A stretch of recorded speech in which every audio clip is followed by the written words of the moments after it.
ಭಾನುವಾರ ರಜೆ ದಿನವಾದ್ರಿಂದ ಬೆಳಗ್ಗೆ ಸ್ವಲ್ಪ ತಡವಾಗಿಯೇ ಎದ್ರೆ ಸಾಕು ಅಂದ್ಕೊಂಡು ಬಹುತೇಕರು ಇನ್ನೂ ನಿದ್ದೆಯಲ್ಲಿದ್ರು.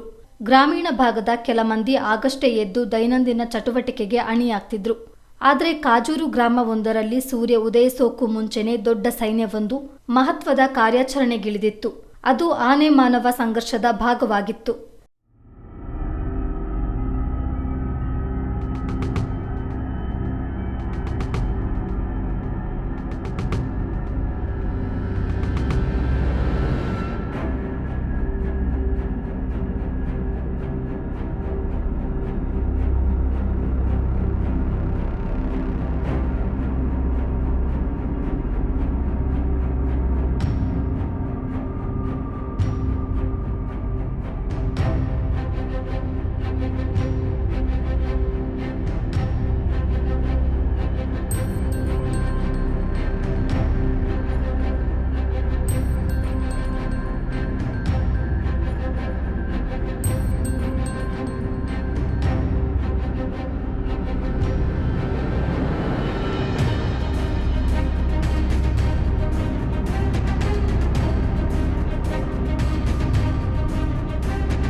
ಸೋಮವಾರಪೇಟೆ ತಾಲೂಕಿನ ಐಗೂರು ಗ್ರಾಮ ಪಂಚಾಯಿತಿ ವ್ಯಾಪ್ತಿಯ ಕಾಜೂರು ಗ್ರಾಮವು ಕಾಡಾನೆಗಳ ಆವಾಸ ಸ್ಥಾನವಾಗಿ ಬಿಟ್ಟಿದೆ.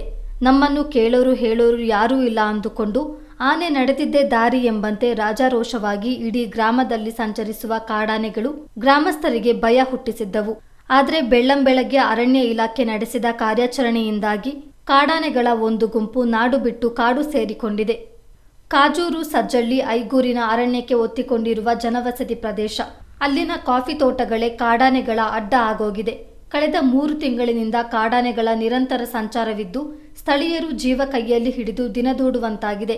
ದ್ವಿಚಕ್ರ ವಾಹನ ಸವಾರರ ಮೇಲೆ ಹಲವು ಬಾರಿ ಕಾಡಾನೆಗಳು ದಾಳಿ ನಡೆಸಿರುವ ಉದಾಹರಣೆಗಳೂ ಇದೆ. ಎದ್ನೋ ಬಿದ್ನೋ ಎಂದು ಸವಾರರು ಓಡಿ ಕಾಡಾನೆಯಿಂದ ತಪ್ಪಿಸಿಕೊಂಡಿದ್ದರು. ಬೆಳಗ್ಗೆ ಹಾಗೂ ಸಂಜೆ ಸಮಯದಲ್ಲಿ ಕಾಡಾನೆಗಳ ಓಡಾಟ ಹೆಚ್ಚಿರುತ್ತದೆ. ಪುಂಡಾನೆಗಳಿಗೆ ಹೆದರಿ ಮಕ್ಕಳು, ಮಹಿಳೆಯರು, ವೃದ್ಧರು ಮನೆಯಿಂದ ಹೊರಬರಲು ಹಿಂದೇಟು ಹಾಕ್ತಿದ್ದಾರೆ. ನಮ್ಮ ಗೋಳು ಕೇಳುವವರೇ ಇಲ್ವಾ ಎಂದು ಅವಲತ್ತುಕೊಂಡಿದ್ದಾರೆ. ಅರಣ್ಯ ಇಲಾಖೆ ಕೋಟ್ಯಾಂತರ ರೂಪಾಯಿ ವೆಚ್ಚದಲ್ಲಿ ರೈಲ್ವೆ ಬ್ಯಾರಿಕೇಡ್ ಅಳವಡಿಸಿದ್ದರೂ ಕೂಡ ಕಾಡಾನೆ ಹಾವಳಿ ಕಡಿಮೆಯಾಗಿಲ್ಲ. ರಸ್ತೆಯಲ್ಲಿ ಸಂಚರಿಸುವವರು ಮೈಯೆಲ್ಲ ಕಣ್ಣಾಗಿಸಿಕೊಂಡು ಹೆಜ್ಜೆ ಇಡಬೇಕಾದ ಪರಿಸ್ಥಿತಿ. ಕಾಡಾನೆಗಳ ಚಲನವಲನವನ್ನು ಸೂಕ್ಷ್ಮವಾಗಿ ಗಮನಿಸಿದ್ದ ಅರಣ್ಯಾಧಿಕಾರಿ ಹಾಗೂ ಸಿಬ್ಬಂದಿಗಳು ಭಾನುವಾರ ಬೆಳಗ್ಗಿನ ಜಾವ ಕಾಡಾನೆಗಳನ್ನು ಕಾಡಿಗಟ್ಟುವ ಕಾರ್ಯಾಚರಣೆಗಿಳಿದಿದ್ದರು. 3 ಅರಣ್ಯಾಧಿಕಾರಿಗಳು ಹಾಗೂ ಎಲಿಫೆಂಟ್ ಟಾಸ್ಕ್ ಫೋರ್ಸ್ ಮತ್ತು RRT ಸಿಬ್ಬಂದಿಗಳಿರುವ 9 ಜನರ ತಂಡ ಕಾಡಾನೆಗಳನ್ನು ಕಾಡಿಗಟ್ಟಲು ಅಣಿಯಾಯಿತು. ಈ ವೇಳೆ ಅವರಿಗೆ ಕಂಡಿದ್ದು ಒಂದಲ್ಲ ಎರಡಲ್ಲ ಬರೋಬ್ಬರಿ 9 ಕಾಡಾನೆಗಳು. ಅವರೊಂದಿಗೆ ಮರಿಯಾನೆಯೂ ಸೇರಿಕೊಂಡಿತ್ತು. ಒಟ್ಟು 10 ಕಾಡಾನೆಗಳನ್ನು ಅರಣ್ಯಕ್ಕೆ ಸಾಗಿಸುವ ದೃಶ್ಯ ಚಿತ್ತಾರದ ಕ್ಯಾಮೆರಾದಲ್ಲಿ ಸೆರೆಯಾಗಿದ್ದು ತೋಟದಲ್ಲಿ ಗಜಪಡೆಯ ನಡಿಗೆ ಭಯ ಹುಟ್ಟಿಸುವಂತಿತ್ತು.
ಅರಣ್ಯ ಇಲಾಖೆಯ ಕಾರ್ಯಾಚರಣೆಯಲ್ಲಿ 10 ಕಾಡಾನೆಗಳನ್ನು ಅರಣ್ಯಕ್ಕೆ ಅಟ್ಟಲಾಗಿದೆ.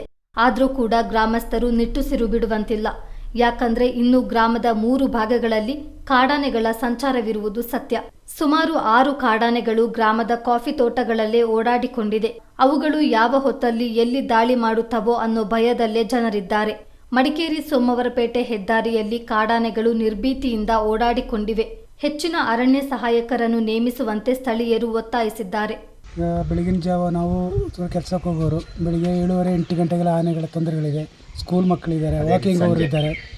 ಮತ್ತು ಸಂಜೆ ಸಂಜೆ 7 ಗಂಟೆ ಬಂದರೆ ಬೆಳಗಿನ ಜಾವ 9-9:30 ಗಂಟೆಗೆಲ್ಲ ಜನಗಳು ರೋಡ್ ನಿಂತ್ಕೋಬೇಕು ಪರಿಸ್ಥಿತಿ ಇದೆ, ನಿಲ್ಲಿಸ್ತಾರೆ. ಮತ್ತು ಇಲ್ಲಿನ ಅರಣ್ಯ ಅಧಿಕಾರಿಗಳ ಸ್ವಲ್ಪ ಕಮ್ಮಿ ಇದ್ದಾರೆ, ಅವರು ಸ್ವಲ್ಪ ಹಾಕೋಬೇಕು. ನಮಗೆ ಕೂಡ ಮೊನ್ನೆ ನಾವು ಕೆಲಸಕ್ಕೆ ಹೋಗಿದ್ವಿ, ನಾವು 8:30 9:30 ಗಂಟೆ ರೋಡಲ್ಲಿ ನಿಂತ್ಕೊಬಿಟ್ಟಿದ್ವಿ. ವೆಹಿಕಲ್ಗಳು ನಿಂತ್ಕೊಬಿಟ್ಟಿವೆ. ಅವು ದಾಟಬೇಕು 1 ಅವರ್ ಟೈಮ್ ತಗೊಳುತ್ತೆ, ಭಾರಿ ತೊಂದರೆ ಆಗುತ್ತೆ.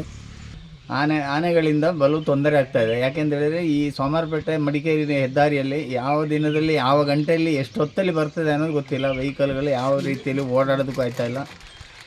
ಜನರಿಗೂ ತುಂಬ ತೊಂದರೆ, ಅದಲ್ಲದೆ ಅಕ್ಕಪಕ್ಕ ಹಳ್ಳಿಗಳಿಗೂ ತೊಂದರೆ. ಸ್ಟಾಫ್ಗಳು ಇಲ್ಲಿ ಫಾರೆಸ್ಟ್ ಸ್ಟಾಫ್ಗಳು ಕಮ್ಮಿ ಇರೋದರಿಂದ ಇಲ್ಲಿ ಅತೀ ತೊಂದರೆ ಆಗ್ತಾ ಉಂಟು.